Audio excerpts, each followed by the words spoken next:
Hello বন্ধুরা, আজ ছিল আমার একটা ইনভিটেশন। কিসের ইনভিটেশন সেটা পুরো ভিডিওটা দেখো, তাহলেই জানতে পারবে। খাওয়া পড়া হয়ে গেছে আর দেখো রেডি হচ্ছি। পুরোপুরি রেডি হওয়ার ভিডিওটা দিইনি আর, কারণ ভিডিওটা অনেকটাই বড় হয়ে যাচ্ছিল। এরকম স্পিডে যদি আমরা রিয়েল লাইফে মেকআপ করতে পারতাম তাহলে আমরা ধন্য হয়ে যেতাম। আমরা নয়, আমাদের বাড়ির লোকরা ধন্য হয়ে যেত। এটা কিন্তু অনেক আগেকার ভিডিও, ইনভিটেশনটা আমাদের অনেক আগে ছিল, বাট আমি এখন দেখলাম তাই ভাবলাম তোমাদের সাথে একটু শেয়ার করি।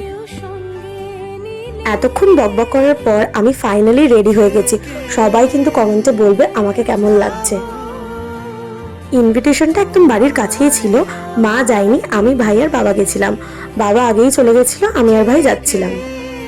এই যে চলেও এসেছে আমার বাড়ি থেকে 10 মিনিট হেঁটে এই হলটা, তো তাই জন্য আমরা হেঁটেই এসেছিলাম। অ্যানিভার্সারি উপলক্ষে আমাদের ইনভিটেশনটা ছিল, তো চলো ভেতরে ঢোকা যাক। ভেতরে ঢুকেই আগেই ঠান্ডা ঠান্ডা কোল্ড ড্রিঙ্কস আমি হাতে ধরে নিয়েছিলাম। এটা আসলে ভাইয়ের ছিল, আমি একটু খাচ্ছিলাম। সোজা চলে গেলাম স্টার্টারের দিকে। স্টার্টারে ছিল গোল্ডেন প্রন আর ড্রামস অফ হেভেন। তারপরে নিয়ে নিলাম চিকেন কর্ন স্যুপ, এটাও কিন্তু দুর্দান্ত খেতে হয়েছিল। প্রথমে আমার ভাই স্যুপটা নিল না, আমাকে দেখার পর আবার স্যুপটা আনতে গেল। তারপরে গল্প টল্প করার পর আমরা চলে গেলাম ডিনার করতে।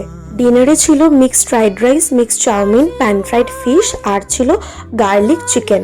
ডিনারটা কিন্তু ওরা পুরোপুরি চাইনিজই করেছিল, যেটা কিন্তু আমার খুব ভালো লেগেছে। তারপরেই ছিল মাখা সন্দেশ আর ছিল আইসক্রিম। তো চলো আজকের মতো টাটা।